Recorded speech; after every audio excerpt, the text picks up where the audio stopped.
Hi friends, welcome to குறிப்புகள் அறிவோம். இன்னைக்கு என்ன குறிப்பு பார்க்க போறேன்னா, பொதுவான ஒரு குறிப்பு. நம்ம ரெகுலராக பயன்படுத்தக்கூடிய வாஷிங் மிஷினை எப்படி சுத்தம் செய்வதுங்கிறத தான் இந்த வீடியோ பதிவில் பார்க்க போகிறோம். பொதுவாக துணி துவைக்கும் போது அந்த துணியில் உள்ள டிட்டர்ஜென்ட் அழுக்கு இல்லை துணியில் உள்ள அந்த பிரிஞ்சு வர நூல்கள்லாம் போய் அந்த வாஷிங் மிஷினோட டோர் அதில் உள்ள ரப்பர் ஷீல்டுக்கு உள்ளார போயிட்டு ஒரு மோல்டு மாதிரி ஃபார்ம் ஆக ஆரம்பிச்சிடும். ஸோ அதை நீங்கள் ரெகுலராக க்ளீன் பண்ணாமல் விட்டீங்கன்னா நாளடைவில் வாஷிங் மிஷின்லேருந்து ஸ்மெல் அடிக்கும். ஸோ அது உங்கள் துணிகளை ஃப்ரெஷ்ஷாக இருக்காது. அண்ட் மோரோவர் வாஷிங் மிஷின் உள்ள ட்ரம்முக்குள்ளேயும் சின்ன சின்ன ஹோல்ஸ்லாம் இருக்கும். அதுலேயும் போயிட்டு இந்த டெப்ரிஸ் இந்த டஸ்ட் எல்லாம் போய் கலெக்ட் ஆக ஆரம்பிச்சிருக்கும்.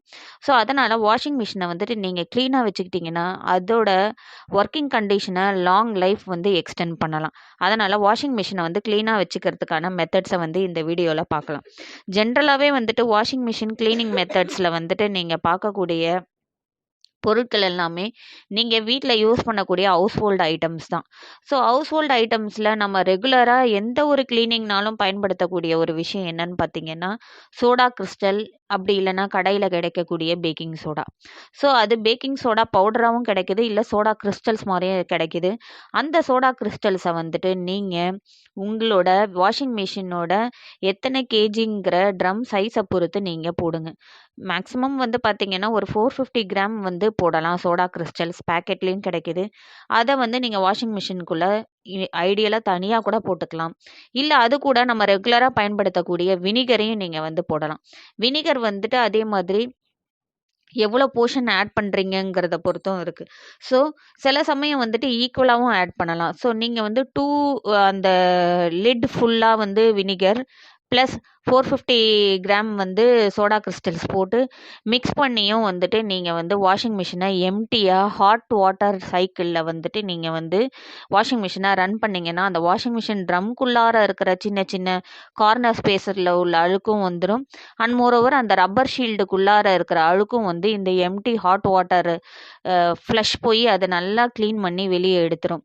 அதுக்கப்புறமா நீங்கள் யூஸிங் க்ளவுஸ் போட்டு அதை டேம் கிளாத் வச்சு நீங்கள் அந்த வாஷிங் மிஷினோட இன்னர் சர்ஃபேஸ் அவுட்டர் சர்ஃபேஸ்லாம் கூட நீங்கள் க்ளீன் பண்ணிக்கலாம்.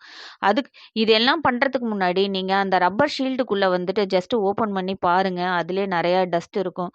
அதை நீங்கள் சாதாரண ஒரு டிஷ்யூவோ இல்லை கிச்சன் டவல்ஸ் கூட இருக்கும். அதை வச்சு ஃபஸ்ட்டு அதை க்ளீன் பண்ணிவிட்டு அதுக்கப்புறமா நீங்கள் இந்த hot water cycle empty washing சைக்கிளை ஆன் பண்ணி விடுங்க.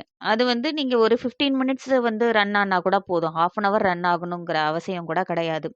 ஸோ நீங்கள் வீட்டில் பயன்படுத்தக்கூடிய சோடா கிறிஸ்டல்ஸ், வினிகர் இதை பயன்படுத்தியும் நீங்கள் washing machine hot water cycle பண்ணலான்னு சொன்னேன். இது கூட அடிஷ்னலாக இன்னொரு ஒரு பெஸ்ட் மெத்தடு என்னன்னு பார்த்தீங்கன்னா, நம்ம டிஷ்வாஷரோட யூஸ் பண்ணக்கூடிய டேப்லெட்ஸ், அந்த டிஷ்வாஷர் க்ளீனிங் டேப்லெட்ஸ்னு விற்கிறாங்க. அதுவும் யூஸ் பண்ணலாம். இல்லைனா டிஷ்வாஷர் லிக்விடை கூட நீங்கள் உள்ளே ஊற்றி வாஷிங் மிஷினை எம்டியாக ரன் பண்ணலாம் பேக்கிங் சோடா போட்டு. ஸோ நீங்கள் இந்த baking soda and soda crystals use பண்ணுறதுக்கான காரணம் என்னன்னு பார்த்தீங்கன்னா, யூசுவலாகவே இந்த baking soda or soda crystal வாட்டரை சாஃப்டன் பண்ணும். வாட்டரில் உள்ள ஹார்ட் கெமிக்கல்ஸ்லாம் ரிமூவ் பண்ணி சாஃப்டன் பண்ணி ஈஸியாக துணிகளில் உள்ள அழுக்கை நீக்கும். அடுத்து எந்த ஒரு கிரீஸ் மாதிரியான திக்கான ஒரு ஸ்ட்ரெயினை கூட ரிமூவ் பண்ணக்கூடிய தன்மை கொண்டது இந்த சோடா கிறிஸ்டல். அதனால தான் அந்த மோல்டெல்லாம் கம்ப்ளீட்டாக ரிமூவ் பண்ணுங்கிறதுக்காக நம்ம இதை பயன்படுத்துகிறோம். ஸோ இன்றைக்கி இந்த வீடியோவில் வாஷிங் மிஷினில் உள்ளார இன்னர் ட்ரம் அண்ட் அந்த ரப்பர் ஃப்ரேமில் உள்ள அழுக்குகளை எப்படி க்ளீன் பண்ணுங்கிறத பார்த்தீங்க. அடுத்ததான் நீங்கள் ஒரு spray bottle, empty spray bottle வாங்கிட்டு அதில் வினிகர் கூட நீங்கள் தண்ணி மிக்ஸ் பண்ணி வச்சுக்கிட்டிங்கன்னா, நீங்கள் வாஷிங் மிஷினோட அவுட்டர் சர்ஃபேஸில் இந்த வினிகர் ஸ்ப்ரேவை அடிச்சுட்டு நீங்கள் ஒரு க்ளீனான ஒரு காட்டன் கிளாத்தில் வச்சு நீங்கள் தொடச்சி விட்டுறலாம். அட்லீஸ்ட் அந்த மாதிரி வீக்லி ஒன்ஸ் தொடங்க.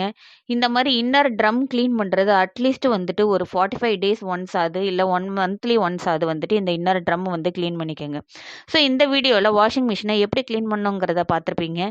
இந்த வீடியோ உங்களுக்கு பிடிச்சிருக்குன்னு நினைக்கிறேன். இந்த வீடியோ பிடிச்சிருந்துச்சுன்னா லைக் பண்ணுங்கள், ஷேர் பண்ணுங்கள், கமெண்ட் பண்ணுங்கள். இதே போல் நெக்ஸ்ட் ஒரு யூஸ்ஃபுல்லான வீடியோவில் பார்க்கலாம் ஃப்ரெண்ட்ஸ்.